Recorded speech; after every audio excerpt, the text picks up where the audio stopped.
Oke, sekarang kita akan bahas jurnal penutupnya. Cara menginput jurnal penutup itu dilihat dari neraca lajur.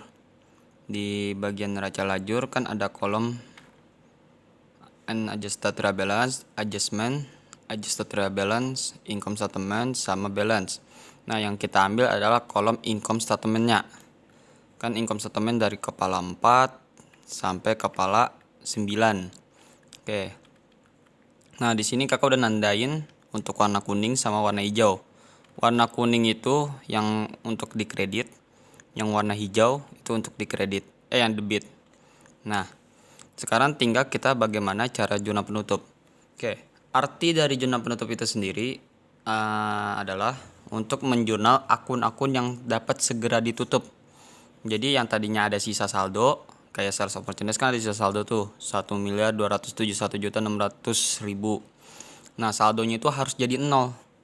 Makanya yang tadinya adanya di kredit jadi di debit. Nah, yang tadinya ada di debit jadi di kredit. Sekarang kita mulai kerjain.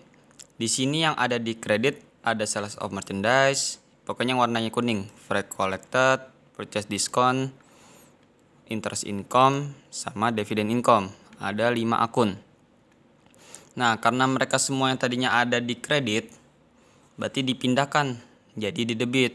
Makanya di jurnal penutupnya, sales of merchandise, freight collected, purchase discount, interest income, sama dividend income ada di debit. Masukin angkanya tadi dari neraca lajur yang tadi. Terus kreditnya diisi dengan income summary. Nah, tadi saldonya ditutup semua, lalu dipindahkan ke income summary. Jadi debitnya income summary, total dari 1271 sampai 17 juta. Nah, itu di total taruh di kredit. Hasilnya 1.321.590. Oke, terus lanjut lagi.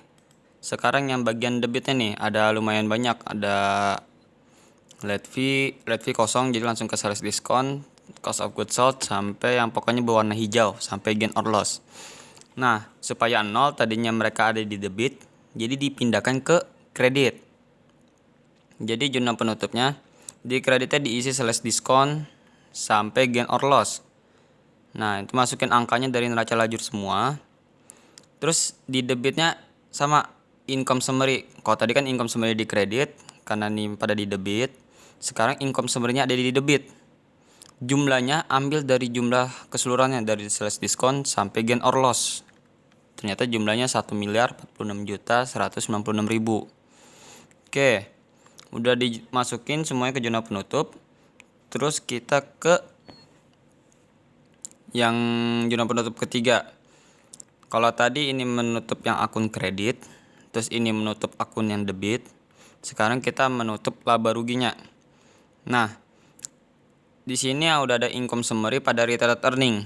Jadi retained earningnya atau yang laba ditahannya kita mau tutup. Kok bisa dapatnya 275.393.400? Itu didapat dari laporan laba ruginya.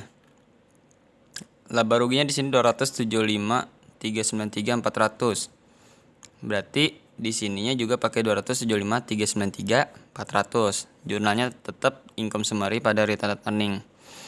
Nah, habis itu tinggal dijumlahkan, debitnya berapa, kreditnya berapa, itu harus seimbang.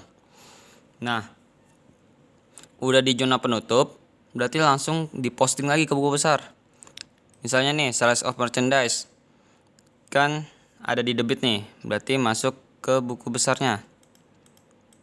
Berarti dibuka buku besarnya sales of merchandise. Buku besar sales of merchandise.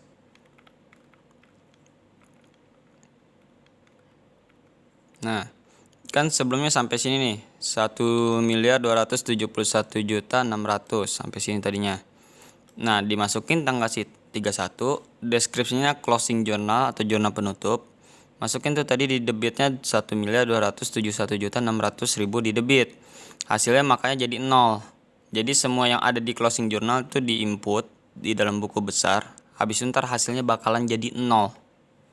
Oke, paham sampai sini?